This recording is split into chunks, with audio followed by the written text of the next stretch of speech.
Hey, how's it going, everybody? Welcome in. This is Grill Sports Off Ice. I'm Jesse Montano. I'm going to be joined by Meghan Angley in just a few moments. And on today's episode, is it back to hoodie weather or am I just a weenie?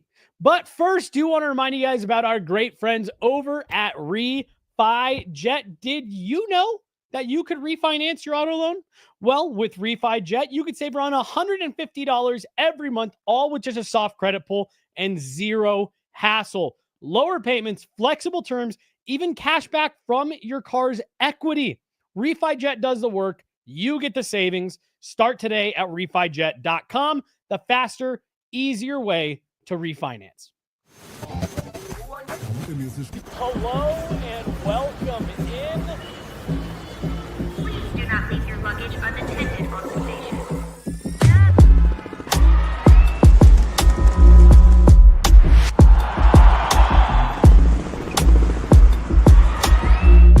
Welcome to the show. Hello and welcome in. This is Gorilla Sports Off Ice on a Monday afternoon. New week, new show, new vibes, new everything. I'm Jesse Montano. She's Meghan Angley. We got Chloe. We got Ashley.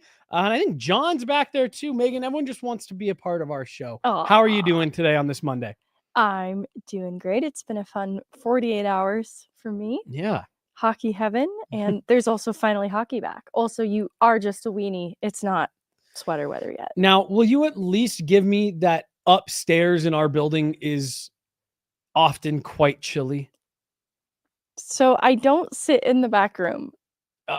Fair. So it's comfortable up there outside of the back room. Meghan, I have moved. My desk used to be in the back. I can't sit back there anymore. And I believe all of you because multiple people came out from the back room today to talk about how cold it was. Yes. So I believe all of you. And because like we've in the summer, we can use, because here's the issue. We've got a handful of people in this office who are kind of like me. We're like, we definitely get chilly upstairs. And then there's two people who are the exact opposite and run really hot. And one of those people just so happens to be the boss. So we keep temperatures where the boss wants. And we all get very cold. But when I saw that it was going to be overcast today, kind of windy, I said, I don't know if I'm going to get my standard warm up from just, opening the sliding door and letting it warm up the office. So I went with a hoodie, but I do have shorts on. So that helps. Got to keep it balanced. Yeah, it's all about balance. It's all about finding the balance. Like you said, fun last couple days for you. Not only did we have the Avs and DU Alumni event last night, which we will talk plenty about. You had another DU Alumni event. This is Meghan Angley, DU alum.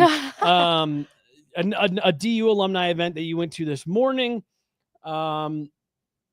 We're going to get into all of that, but we're also going to continue our media guest series here. I'm deciding to dub it.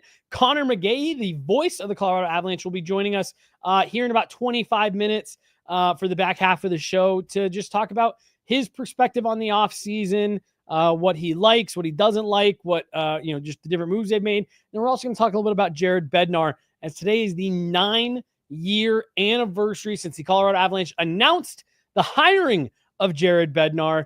And just real quick, it's amazing that they won any games that season, given that you had to do a coaching search, a hire, and an implementation this close to training camp.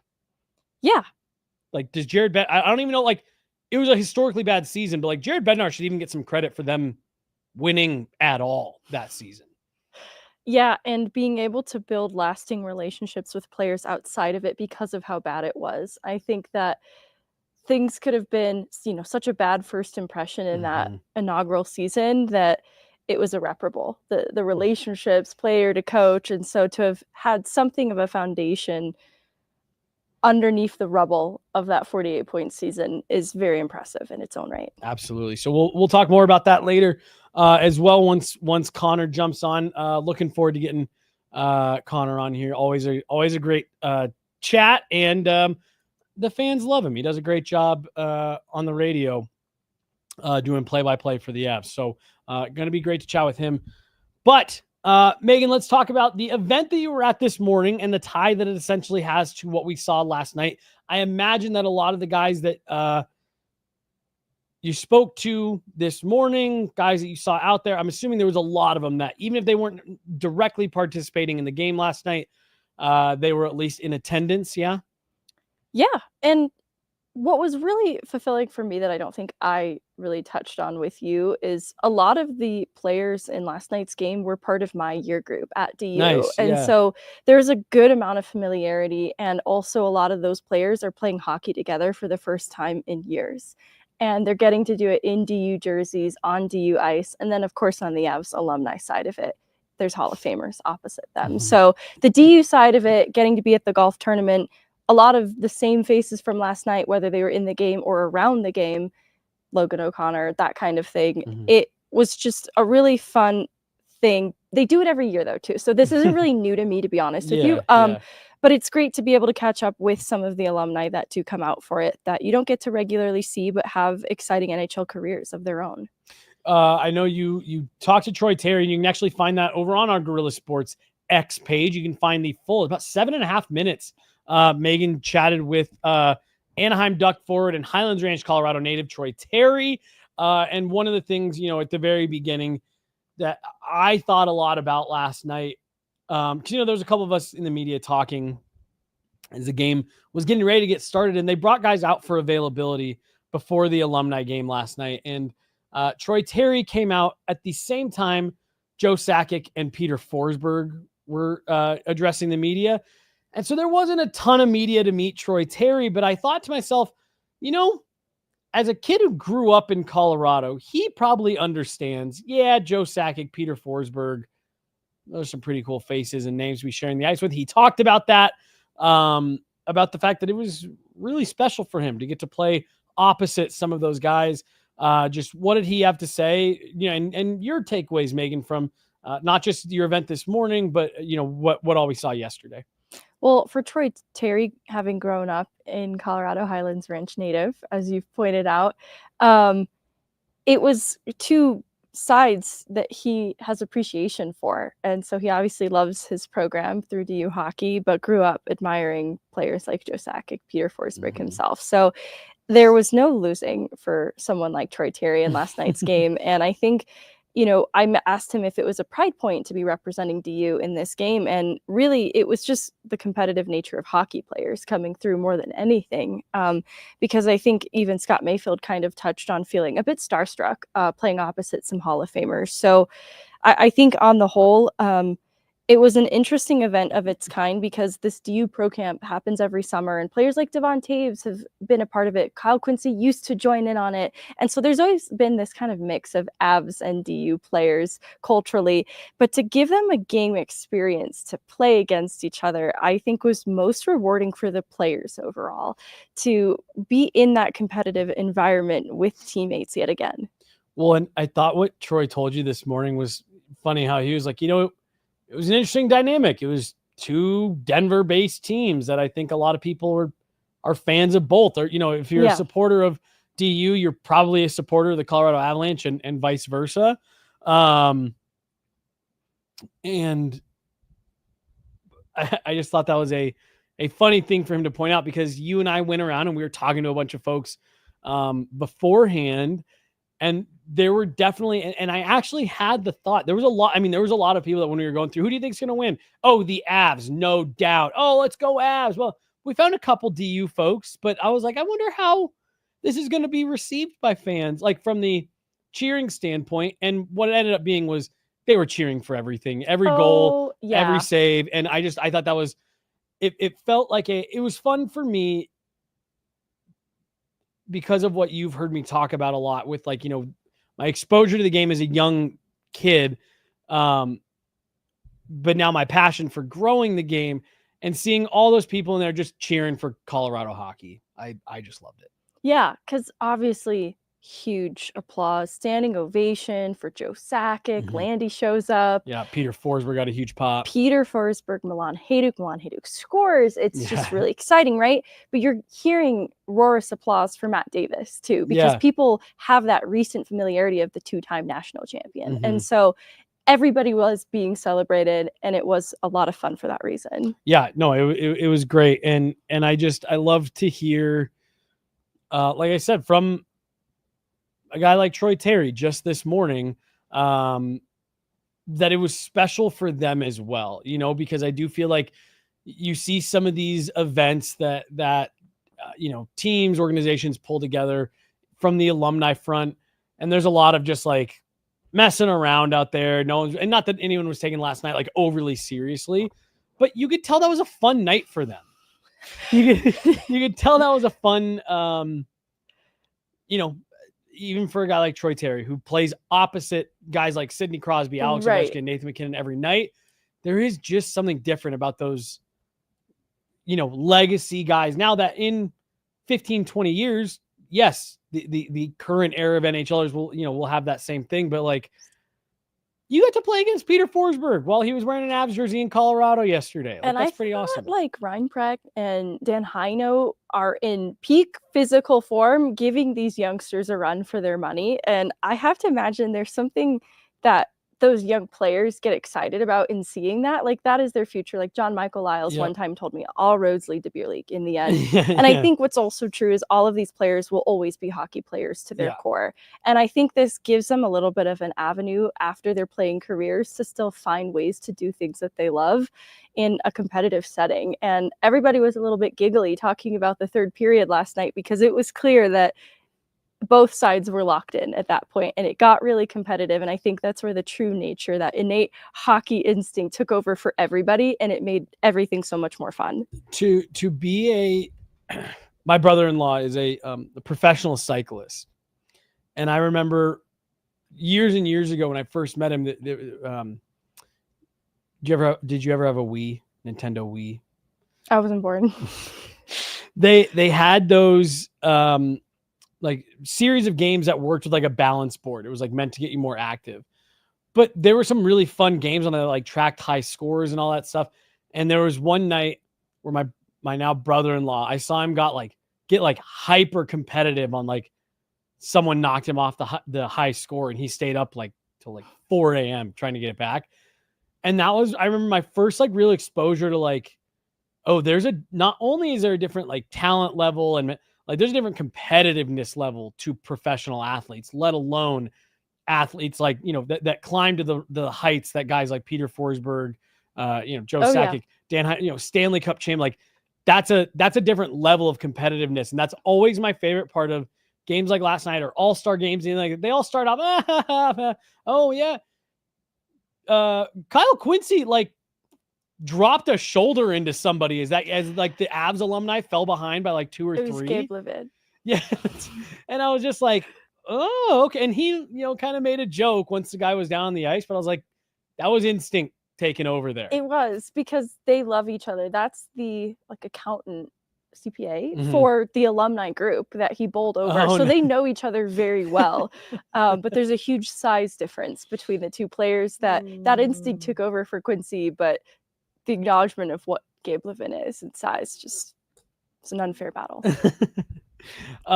So no, it was so great to see Eric Johnson up in the booth on the call with Conor McGahey, who will be joining us here in just a bit. Like you said, Gabe Landeskog's in the house. Devon Taves shows up, jumps on the broadcast. And, you know, Tyson Barrie's there as well. And we're actually going to park our Tyson Barrie conversation for the end of the week. We had even speculated, I believe, on the show of, well, if he's playing for the alumni, that might be a sign that he's done. But he, you know, it is official now. He has retired from the game of hockey. He's officially on the alumni side of it. And you and I talked earlier today that we want to make sure we don't have time on today's show, but we parked some time for Tyson Barrie. I say it on here all the time. He walked so Cale Makar could run in the NHL. And congratulations, Tyson Barrie. Great to see him last night as well. Absolutely. Look, I think the Tyson Barrie effect needs to be studied. I mean, off ice too. The friendships that he's forged with every hockey player, every walk of life, right, has adored just having him as a teammate and a friend. And he is like the human embodiment of sunshine, even disarming the prickliest of Nathan McKinnons. Mhm. And I think that says something about his character. And so amazing career, amazing guy off the ice. We'll definitely talk about it more. Slamming a beer during his intermission interview last night. And that's got to be it, right? Like, he's just so authentic and charismatic. You can't fake that. I'll say the story for Friday. His PTO story from last year, I thought was so damn funny. But again, like, you sit there and it's like no other player in the NHL would even tell this story, and Tyson Barrie just can't help himself. Out at the tournament this morning, not only were you talking with guys about the alumni game and what happened yesterday, but you actually caught up with Scott Mayfield, who is a former recent teammate of Brock Nelson, and you're able to kind of unpack and have that conversation with him as well. And I think that's going to serve as a nice segue into when we do have Conor jump on the show with us, and just talking a bit about this summer and where the team is at and what the expectations are. But what were you able to glean from Scott Mayfield this morning about Brock Nelson and maybe what fans should be expecting? Because as you and I have talked about, it maybe wasn't the results that Avs fans were wanting out of Brock Nelson.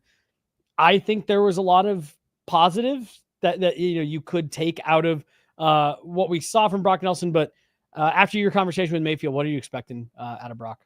Yeah, in trying to gauge the fan response to the Brock Nelson extension this summer, I think people were ultimately neutral to a little bit underwhelmed. I don't think it leaned too negative, but I didn't think it was very positive overall. And given that this is a multi-time 30-goal scorer with 26 goals even just this last season, and then 30-plus goals the 3 seasons prior, I think he's easily due for a 30-goal season with a full length of runway and some consistency and stability here in Colorado. But Scott Mayfield all but confirmed that the skill on the ice is certainly going to impress the fans. But what he volunteered a few times is how his off-ice character is going to be the thing that Avs fans notice most about him.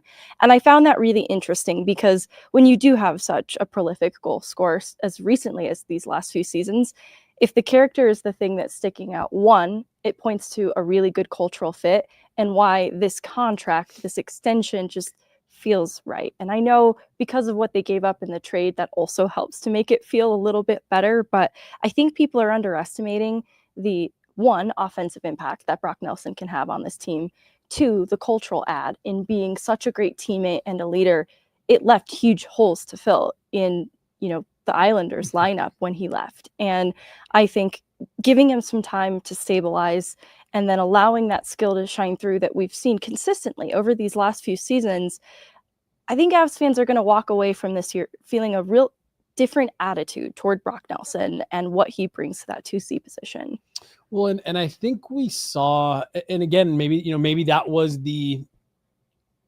what people were frustrated about. I felt like we saw the flashes and the glimpses of what not only makes Brock Nelson good, but what makes him unique as a player. He's long. He's a solid defensive forward. I think he's a smart player. I think he thinks the game. Like, you saw a lot of those flashes just hadn't quite come together. Were you able and it's fine. Were you able to talk to him at all about that kind of what you're just alluding to, like, he did so many things right? Did he see a difference in the way that Brock looked or anything like that in terms of it looks like he's getting adjusted somewhere new? No, I teed up a question that way in talking about how he was ripped from the only NHL organization he's known in his career. Ripped is so dramatic, such a dramatic. It is so dramatic. And that was the question then of, with a full season to acclimate, what can Avs fans expect? And that was the answer of the skill. The skill is going to come through. It's going to shine through. So I think that was the less direct way of acknowledging the time that it took for him to get adjusted. And I think he feels a confidence, Mayfield, that is, that Brock Nelson won't have any trouble getting back up to that offensive production clip that he was producing at on the island. It's I think it's important for fans to remember with a player like Brock Nelson, because there was such a, I don't necessarily even think it was unfair, but like there was definitely a knee-jerk reaction based on what Avs fans saw. And especially because I think there was a lot of people who assumed that it was going to end up just being a rental at the end of the day, that Brock Nelson was going to come in, do what he did with the Avs for however long it was, and then walk in free agency, that people, I think, judged what has been a pretty consistent and remarkable career.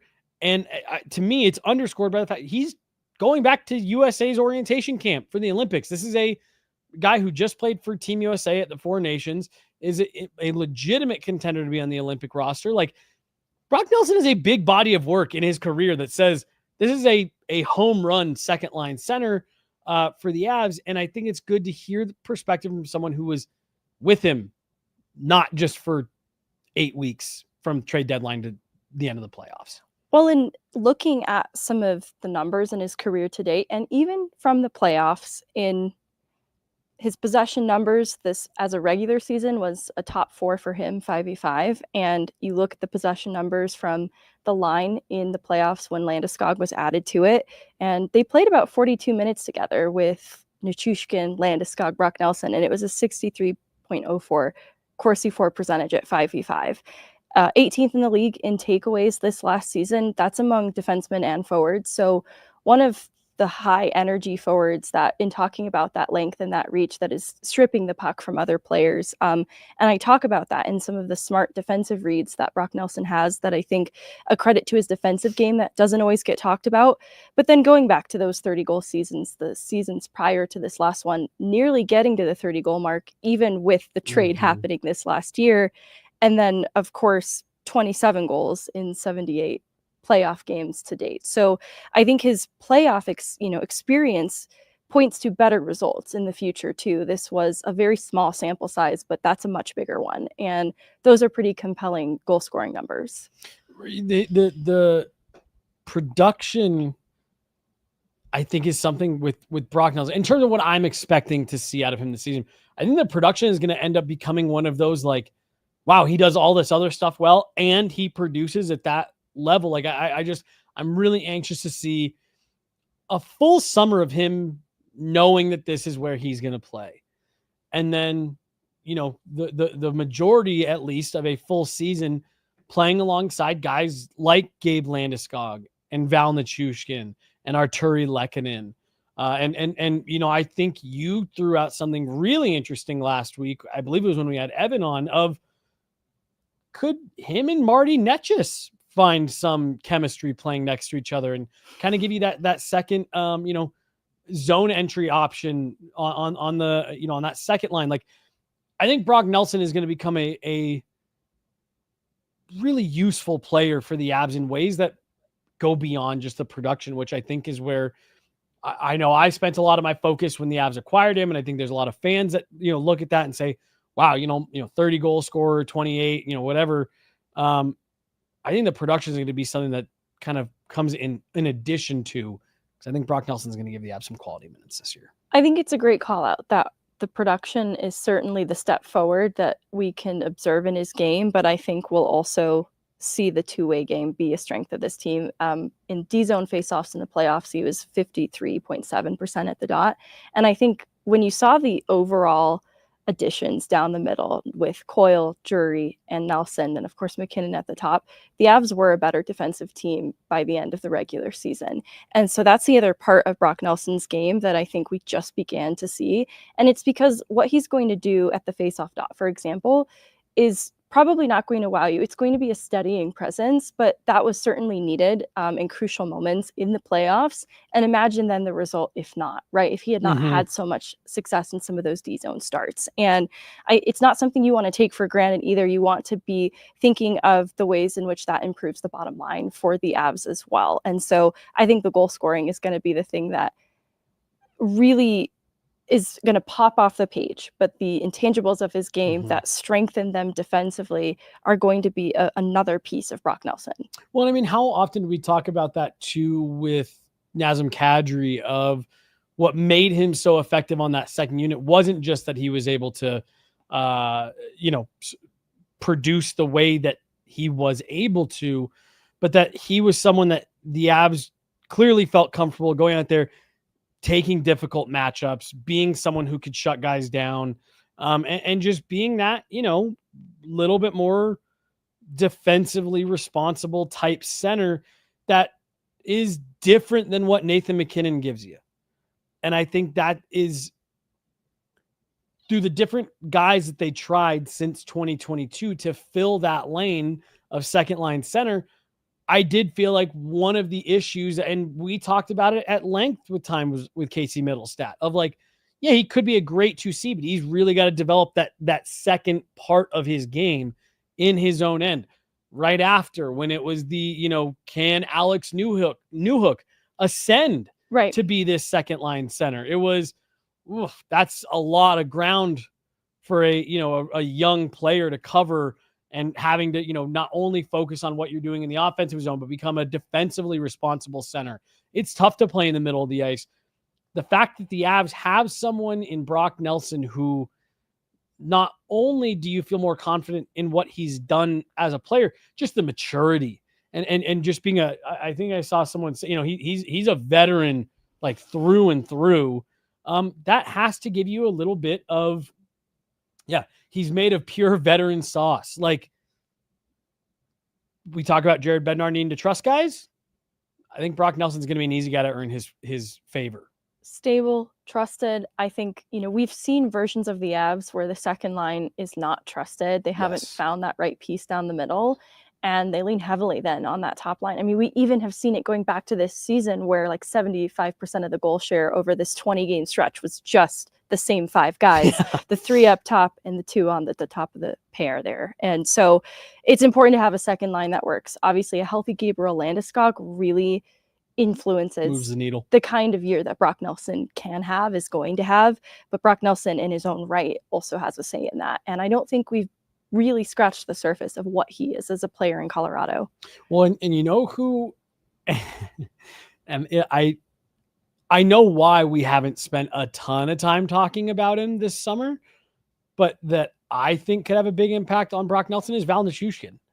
When we last spoke to Chris McFarland, he mentioned Val is doing really well.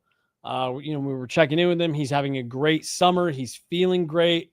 You hope he's not, dealing with the same issues and things like that. But, healthy Gabe Landeskog or mostly healthy Gabe Landeskog, like, that's big. If you can get a version of Val Nichushkin that is, inching its way back closer to something that we saw in 2022, I mean, that's a big time player that is unlike probably anybody that Brock Nelson has ever played with before, that could make a real difference. If you could have Val Nichushkin going, mixing in a healthy Gabe Landeskog, plus a full season of Brock Nelson, I think that's a lot of reasons to be excited about that second line. I think it's a hard second line to contain because they're going to offer different things that are difficult to play against. I think Landeskog's is going to be especially in your face, and Val Nichushkin's going to be breathing down your back, but Brock Nelson's going to be sneaking in and picking your pocket. Every player poses some kind of a threat, and together, I think it's very complementary and just needed time, because you're absolutely right. I don't think Brock Nelson has really played with a player like Nichushkin, and that is going to be a bit of a learning curve that I think we're just seeing the beginnings of that process. And if you don't have an answer for it right in this moment, that's fine. But I was asked this last week, and I think it's an interesting conversation. And know that this was not asked to me in the vein of like Rantanen versus Nichushkin, but more trying to underscore how good Val Nichushkin is. Let's say you get them both at 100%. It's their best game possible. Who would you rather have, Val Nichushkin or Mikko Rantanen? Who are they playing against? Wow, that's a great follow-up question. And it's because they both have two things that come to mind that I would find very useful that would help me to make that decision. And I guess, honestly, even you saying, answering that way kind of answers the question, because the point of the conversation we were having was like, Val Nichushkin is way better than people give him credit for when he's at his best. Yes, there is a world where I would pick Val Nichushkin, right, depending on the opponent. Right. And again, that is not at all a shot at Mikko Rantanen. That's just this is a very good player that the Avs have in Val Nichushkin. That could be skating next. And I just wanted to call back to Evan pointing out that he has heard that Val Nichushkin has had a really good summer and that he's done a lot of looking inward, working with professionals to try and figure out what has been keeping him out. And, I'm guessing solutions, things like that. That's very encouraging for me to hear. Yeah. And I'm excited then for the season that Val Nichushkin might have. Hopefully he's gotten some answers, some solutions to stay in the lineup a little bit more regularly. And I also don't hate the idea of him managing his games over an 82-game season, just with the way that he plays hockey too. I think that the way that he plays is going to come with maybe the expectation that you do miss a little bit of time to manage the workload on the whole. Yeah, no, I think that might potentially be a theme for a couple guys coming up this year, but don't just take it from us. We have the voice of the Colorado Avalanche, Conor McGahey, who will be joining us right now.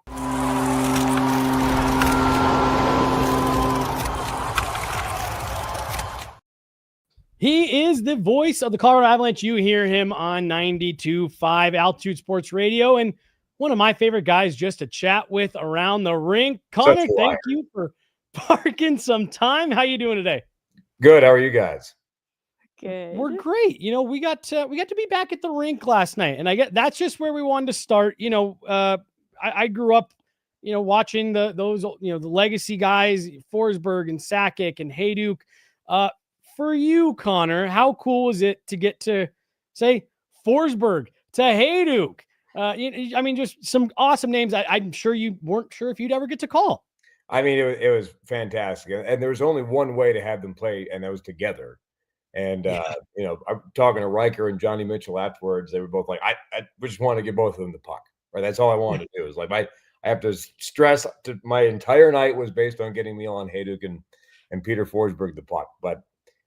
Everyone, I mean, the whole weekend was an absolute grand slam. I think that the game yesterday was great from a lot of perspectives, achieving goals that they wanted to for the whole reason that the event existed, and everyone had an absolute blast. I mean, 7-7 going to a shootout is ideally what you wanted. But for me, yeah, I mean, I grew up with Peter Forsberg was my favorite player of all time, hands down, without a doubt. And so to be able to do that was great for me. But over 5,000 people had a great time watching live, and we also had it on altitude last night, and we had thousands more watching there. So it was a perfect night last night at Magnus.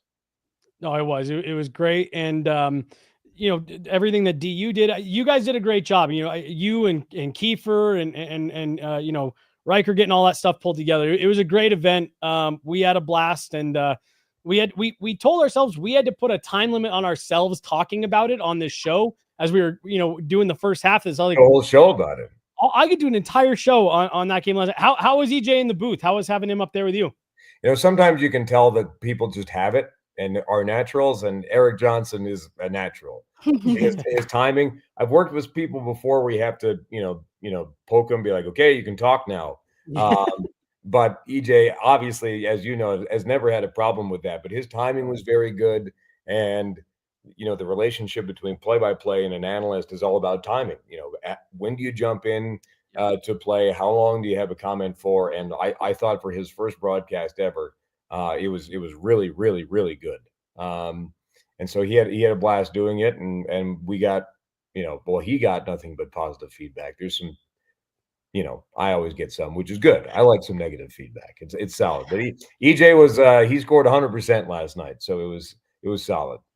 I love it. And you and I have talked about it before. I do always find the negative feedback that you have. Can you believe that Avalanche radio guy supports the Avalanche? It's like, yeah, I can believe that. It's like three fan bases. Just I don't understand. It's St. Louis, Seattle randomly, and then Dallas, who are just all over me all the time. I don't get it.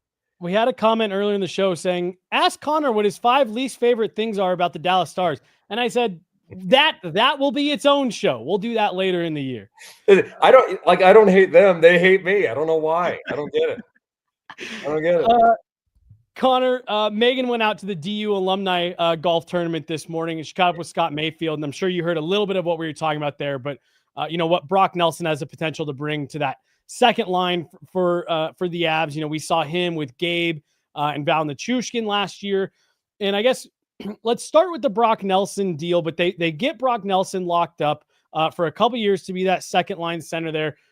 What have you liked about what they've done to address that position on the roster that was problematic for the last couple of years, them needing to find someone, but then kind of the ripple effect that's been able to have on them saying, we are running it back. We liked our group from last year. Yeah, and the group, and look, Joe and Chris said that at that end of the year press conference last year. They said this was a great group, and they just didn't have the luck to get it done. And I think we can finally stop talking about if can we just not talk about second line center ever again on any segment? We'll be done with that since 2022. I've said that on NHL Network Radio a number of times. I was like, I would love, please, sweet mercy, if we could not talk about that. And the way to not talk about that is to sign a guy like Brock Nelson for 3 years, right? I mean, you talked to Scott Mayfield. And I couldn't play in that this morning because I played golf 5 times last week, both in tournaments and we shot golf at altitude up in Carbondale. 3 episodes coming to altitude as Golf at Altitude has returned. So check that out. Check that out. But I couldn't play 6 rounds in a week, so I had to tell Carl that I couldn't play this morning. But Scott Mayfield will tell you that Brock Nelson leaving the Islanders is a huge loss. And if it's a huge loss for them, it's a huge gain for the Colorado Avalanche. And now that the family is settled, now that it's just sort of calmed down, you're going to see a Brock Nelson. Look, I thought you saw a great version of Brock Nelson last year, but now you're going to see a version of Brock Nelson that earns that money and earns the respect and earns the call up to the Stars and Stripes to play for the United States in the Four Nations face-off last year and the Olympics coming up this year. This is huge for Colorado, who I think have the best top 6, period, end of story in the National Hockey League. And Brock Nelson is a huge part of that. Talk to me about Gabriel Landeskog in that top 6 conversation. What is your expectation for the year ahead? Well, I mean, he was arguably the best player, Meghan, in that series versus Dallas last year, and he only played, 4 games. But I just think that you saw how good he looked last night. He looks calm, and he's apparently on the ice today, skating around. I think the expectation, just like it was last year, for him to come back, it wasn't going to be we're going to get this watered-down version of Gabe Landeskog. If he was going to come back and play, you're going to get the Norse god of hockey. And I think the Norse god of hockey, and I expect to see the Norse god of hockey here in 25-26. I think that was the expectation for himself, and I think that should be our expectation for him as well this year. Now with a little time to process the way this season came to an end. Or process if you're in Canada. Process. You got to trust the process. What are your overall thoughts about what the Avs need going into next year? You use the word luck, so maybe need is kind of open to interpretation here. Yeah. I mean, construction-wise, they needed some bottom. I mean, we talked about the top 6, which is set in stone. Very nice. But the bottom 6 is it needed a little bit of work. So like signing Victor Olofsson is huge for the bottom 6 depth for the Colorado Avalanche. Remember when C-Mac was talking a couple months ago, he said, we're not viewing it as lines 1 through 4. We're really viewing it as a top 6 and a bottom 6 because you have all these interchangeable pieces. So I think Olofsson is a huge part of that. You've been looking for kind of a Burakovsky type. You've been looking for that left-handed one-timer on the power play. Olofsson can be that guy. And if the numbers hold up like they did last year, you guys have talked about this ad nauseum. I'm just regurgitating a little bit. But if the defensive numbers hold up like they did last year, I mean, what a great deal for Colorado. And so, they tried Jonathan Drouin on a 1-year deal that led to 2. Now it's Victor Olofsson on a 1-year deal. We'll see where that leads. But you needed NHL forwards in that bottom 6 group for Colorado, and they've started to trickle in here as the summer has gone along, especially because you don't have Logan O'Connor. So you needed bottom 6 forwards. I think you've got that. And yeah, you need a little bit of luck, and you need to have a different playoff format. I'm just kidding. It's Yes. which everybody wants. Yes. But I just think that you need to use the fuel. I used 2021 as an example. The loss to Vegas in 2021, where you're up 2-0, and then you lose 4 in a row, that fueled the playoff performance in 2022. I view this very similarly of how bad that stung last year to lose to Dallas. I think the loss in 2025 fuels a really, really good run in 2026. Connor, I so totally agree with you about, the bottom 6 there and the way that, CMAC is talking about viewing that. And I love the comparison there, Victor Olofsson to Andre Burakovsky, because that's a guy that we've talked about. Like, you remember he was being healthy scratched. That's how deep that lineup was come playoffs. Imagine taking that shot out of the lineup on purpose, right? Right. Because you could. You could afford to. He's putting pucks through the net, and they're like, take a night off. So drawing that parallel, the Avs, re-signed Yoel Kiviranta, and you disagreed with my take on Twitter, but part of that was as we're now, actually everybody did. I was going to say that was not a popular take on my behalf. You were on an island, and nobody was sending a plane or a boat or a Connor just floated by on his boat. Dolphin. Thumbs down at me. But as now you bring in Victor Olofsson and you're starting to complete this picture a bit. We were and I'm giving Meghan a little bit of a hard time here. We were running through a little bit of a lineup the other day, and suddenly you get to a point where it's like, you're scratching Yoel Kiviranta or one of those other guys. And I'm not saying that is a bad thing. Like, I think that's a goal of this Avalanche front office is we want to have enough NHL players that we're having to make difficult decisions on certain nights. They used 50 guys last year. Yeah. And you do wonder if there was a part of that was, we're trying to find the right guy. You may end up with a situation here where you've got more than you need. And I mean that as a positive. Yeah. And again, you need that. And you can say, just call a guy up from the AHL. Well, as especially Meghan can tell you that it's not exactly just a little hop over the creek in Monty Python and the Holy Grail from the AHL to the NHL. I mean, it's the Grand Canyon to a lot of guys. Yeah. Right? Yeah. And I don't want to pick on TJ Tynan, but you're taking frankly, one of the best AHL players of all time, and then gets the call up to the NHL and it doesn't quite click as much as it does down there. So it's not always the easy solution. So that's why I said you need NHL forwards who are in your lineup. And Yoel Kiviranta has turned into one of those NHL forwards. And I think that he's been such an integral part of this team, Jesse, for a couple of years now that it might be impossible to scratch Yoel Kiviranta. I know we joked about his little mini bursts of offense, but is there him and Parker Kelly for the most part? Is there a more dependable forward on the Colorado Avalanche in that bottom 6? I don't think so, which is why he's been around and which is why he's earned the money that you, for whatever reason, had a weird problem with. So that's been earned, and not just because he doesn't score, but because the Avs are based on possession, and when they lose it, they need a guy like Yoel Kiviranta to get it back. And so that's why I think that contract is totally worth it for the Avs' current situation and the way that they want to play. It all comes back to trust, which leads me to goaltending.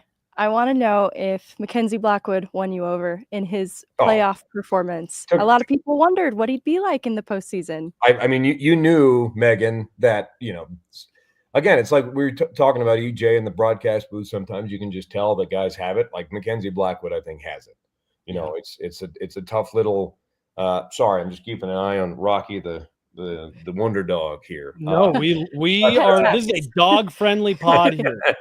But you just knew that Mackenzie Blackwood, because of what he's done, had it in him, and the series was not his fault. I don't think at all. And I just think that the more playoff games that you play, look, some of the best Avalanche teams of all time went into a Game 7 versus the Detroit Red Wings and got, blasted by allowing 7 goals, right? And a goalie named Patrick Waugh allowed that sort of, score to happen. So you're looking at the micro and the macro when it comes to Mackenzie Blackwood and sample sizes, whether it be in big games during the regular season or during the postseason. And I think he's got it. I mean, it took about 2 seconds for me to be like, yep, he belongs. Yeah, and he's so a gamer. that's a good thing for the Colorado Avalanche, clearly. Well, and with that trust, we talk about that a lot. And one of the things with Yoel Kiviranta that nobody can argue is he's a Jared Bednar type of guy. Totally. Jared Bednar has a lot of confidence in the way that he plays, and that, I can put him out there and I don't have to be worried about what's going to happen. 9 years to the day since the Colorado Avalanche announced Jared Bednar as their head coach. I was telling Meghan off the top, the fact that we are this close to, it's a wonder that they won any games that first year with Jared Bednar under the helm. And then Meghan pointed out, and he was able to build the foundation of the culture that we now know today. I mean, for my money, he is the greatest coach in Colorado Avalanche history. Your thoughts on Jared Bednar in 9 years already here in Denver? Well, I'd agree with that. Greatest coach in franchise history, from wins and results and everything, going back to the Nordiques, who had some great teams that led to the Avalanche winning the Cup in 1996. But for Bednar to come in, and again, this is the theme of the day. Some guys have it. Wayne Gretzky was not meant to coach, right? Yes. He tried with the Phoenix Coyotes. It did not work.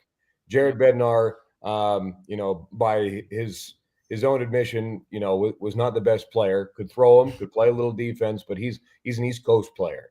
But for whatever reason, he has the tools and the gifts to be able to coach players like Yoel Kiviranta, to coach rookies, young kids, to be able to handle superstars of different varieties like Cale Makar and Nathan McKinnon. Not everybody has those talents. So the fact that he's the only coach in the history of hockey to win a Kelly Cup, Calder Cup, Stanley Cup, and the fact that he's not in the Hockey Hall of Fame at this instant, to me, is kind of a miss just for that accomplishment in and of itself. You talk about never won Coach of the Year. He has never won Coach of the Year, which I think is crazy. Which is fine. I get to vote. It's the only vote that I get, and I think it's silly. I think votes should be taken out of our hands, because you get to vote too. Votes should be taken out of our hands and given to the players, given to the front office, because dummies like us have no business in deciding who wins trophies in the National Hockey League. Because do you have any NHL games played, Jesse Montano? No, zero. No. It's zero for me. Neither do I. Shocker. So why for me as well. Yeah. Meghan doesn't have any. I just want to make sure. Maybe Meghan snuck one in on me there, like just one game played for Hartford back in the day or something. But we should not be voting on that. But because I do get a vote on Coach of the Year, Bedsy is always. He's rarely number one, because there are just some coaches that have. Spencer Carberry, for example, it was hard to Scott Arniel, hard to not put those guys 1-2 last year, for example. But if there's a number 3 hole, of course I'm going to put Jared Bednar in there. Yeah. But what he was able to do from 16-17 to 17-18, a team that's the worst team of the modern era into the playoffs, I mean, that's an automatic. How is that not Coach of the Year? So it's like McKinnon losing the Hart Trophy to Taylor Hall. It's the exact same thing. There's no rhyme or reason for it, except people who are voting who shouldn't be voting. So yeah, Bednar, he'll take his championships over Coach of the Year anytime, and I guarantee that's not just me talking; that would be him talking too. Yeah, that's a great Game 7 record you got there, Pete. I'll take this ring instead. Yeah. How about all those Stanley Cup final losses? How those taste? Probably not great. Yeah, not great. All right, what's one training camp storyline that you're going to be keeping a close eye on? Very interesting. I think 5th, 6D for Colorado. Where are they there? Are they comfortable? Do they need to make an addition? Do they? Where does it fit in? I think you're not talking about kids making a roster. I think that. Oh my goodness! Trade piece from Columbus. Help me.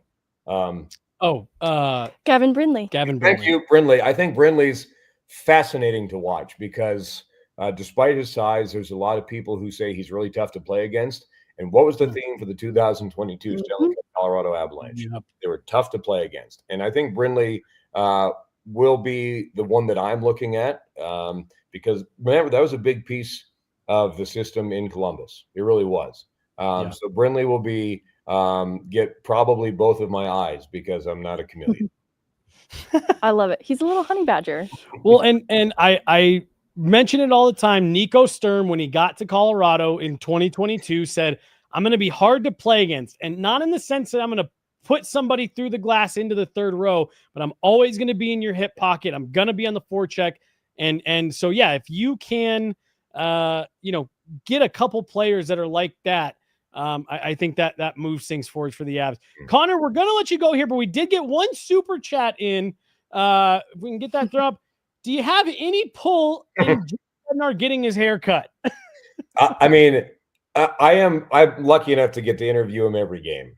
And there's some times where I'm always like, you remember back in 2022, you had the long hair and then you cut the hair and then we won. You remember that? Like I turned into Chris Farley between Burns. Like, you remember when you had long hair and then you cut your hair and then we won? That was awesome. So I gentle reminders once in a while, but he loves it. Susan loves it. So, we may just have to overcome that and win via other avenues. But you saw the picture with the anniversary today. I mean, he's got the high and tight, looking good. So maybe if pressure comes, enough, he'll be able to do it. But here's the thing: all of us, Jesse, are jealous. Like he's going to look good no matter what haircut he has. Yeah, I was going to say. I get a hard time from folks because when my hair gets too long, I don't look like Jared Bednar. No, you don't. And I'm just starting to accept that that's maybe just that's not in the cards for me. You should have accepted that kind of a long time ago. Same with me. I did a long time ago. I'll keep it with the high and tight. Connor, we so appreciate you parking some time to jump on here and join us. We'll be back around the rink in just a couple weeks and seeing you more. But thanks for parking some time here. It's my pleasure, guys. Good to see you. And as Kiefer says, we'll see you around the rink. See ya. Thanks, Connor.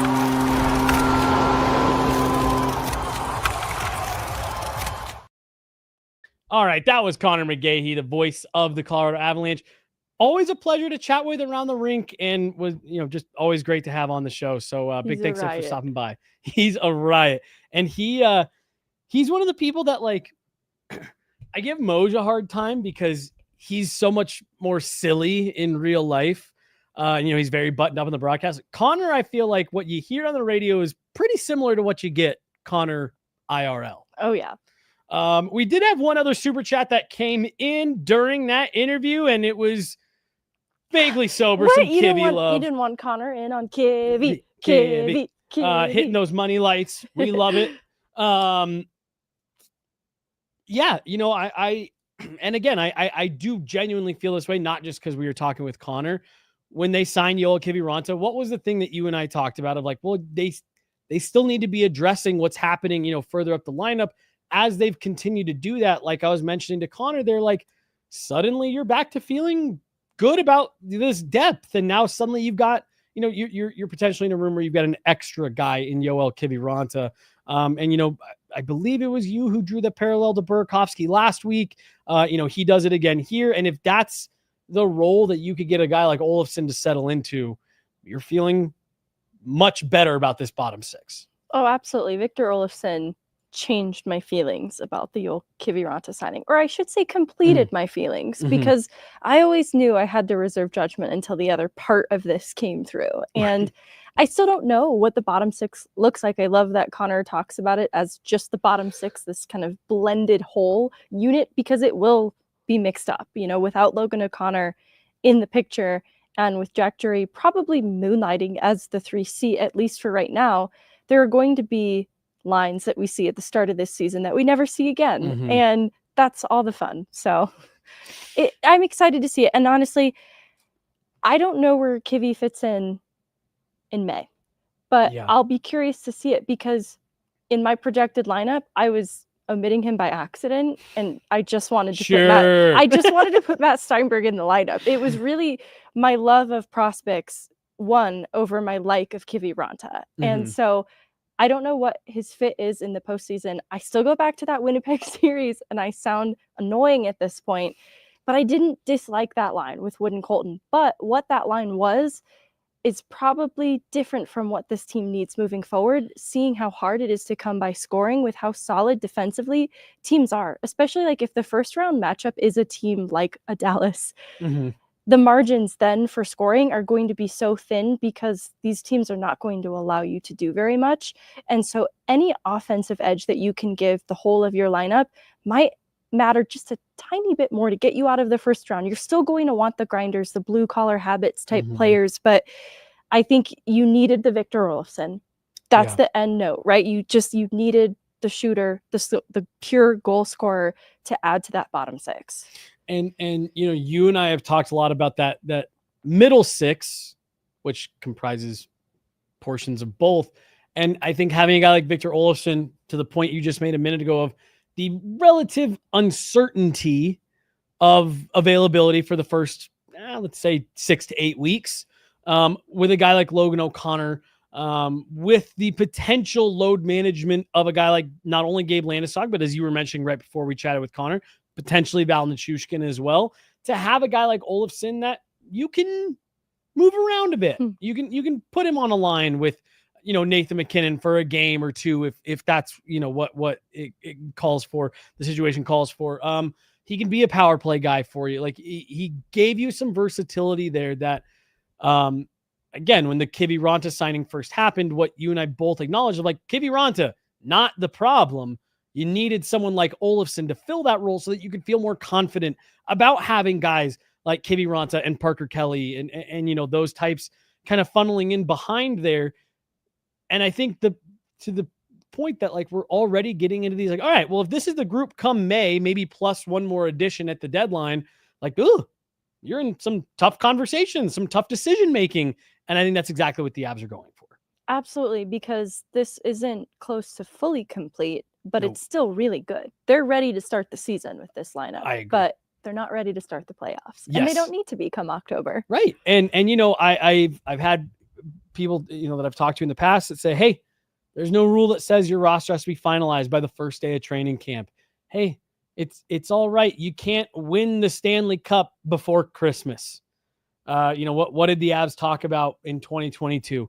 We can't win the second round playing in the first round. We got to get through the first round first. And then even still, when, that pressure of, oh man, round 2, you think about it. I remember Nathan McKinnon telling us very clearly, like, nope, it's game 1. We can't win the round tonight. We can't win this series tonight. We got to go out and win this game. Avs got a, same type of approach. Like you just said, you don't need a May center in September. There's internal pressure for Kiviranta too, to replicate the success of last season, because this is just a 1-year contract. And on the heels of a career high 16 goal season, I don't know what contract negotiations actually look like. I wasn't in the room, but I imagine settling back with the Avs on what I think is a fair contract. This is a great call out. Is an interesting thing then. Did he maybe expect to command more money? Was he really looking in the market elsewhere? I don't know. But this next year will be very intriguing for the type of money he can command if he can build 2 seasons, that kind of goal scoring ability. And, it might price him out of Colorado officially, right, which we felt he was on the brink of doing. And so it's sort of maybe the positive spin too, that we get to have Kiviranta only locked into 1 year to have that motivation then to encourage, he's personally motivated for his next contract. Well, and I think you're totally right that I would be willing to bet there's a little bit of a chip on his shoulder. Like you said, we don't know. I wasn't in any of his negotiations. I tried. I bugged all these rooms. Right. But I would imagine that the conversation between him and his agent on June 25th was, we're going to get some nice offers out there. You're 16 goal scorer. You've had a couple good runs here, playoff performance. Here we go. And it just didn't materialize probably the way that they were expecting, whether it be in term length, in dollar value, in maybe the teams that were calling, not to take a side swipe at the Sabres, but like, was Buffalo calling him? Were some of those bottom feeder teams calling him? I would imagine that if any version of that was the case, to your point, there's probably a highly motivated player there to say that wasn't an anomaly. even if I don't score 16 goals again, I can still be that effective. And see, Megan, that's what I get for making fun of you before the show started for having dropped your water bottle a couple times today. It's more likely than you think. It could happen to you. It could happen to anyone. I'm going to move this out of arm's reach. As I was saying, I am that player. Even if I don't, put up 16 goals, I can be just as effective. I can be an important part of the team. I can be a trusted player because, again, one way or the other, the market this summer said, you're an NHL player, but not to the level that you're asking for. And I'm with you. Yoel Kiviranta gets one more year for a cup contending team to go out and say, you guys are all wrong. I am, and I can be valuable to a team Jesse like this. Montano, Jesse, you're wrong. You're wrong. I am that B. Oof. Nice. I know. Good call. I also almost called you Kivy. Vaguely. I don't know what profanity I used. I believe you when you said I cursed on the last show, but I actually don't know when I cursed. So if there's a way you can tell me. Ooh, if you can't remember, that's actually $100 fine for the swear jar. So oh my goodness. I'm gonna go review the tape. Megan, anything else for today? We're gonna be back on tomorrow. We got another guest joining us in studio tomorrow. Yeah. Anything else for today? No. Fun weekend. I tweeted it out earlier. It was a really nice way to ease back into being at the rink. Usually, most seasons, it's kind of, you go from 0 to you're at the rink every day for training camp and you just kind of go. It was nice to get back, get some credentials, pick up credentials, navigate a different building, get up to it was nice to different building. The worst. I'm Jesse Montano. She's Meghan Angley. Got Chloe and Ashley behind the glass today. We'll be back at it tomorrow. Arif Dean, Colorado Hockey Now, will be joining us here in the Gorilla Sports studios. But until then, have a great afternoon, everybody. We will talk to you tomorrow. Thanks so much. Bye.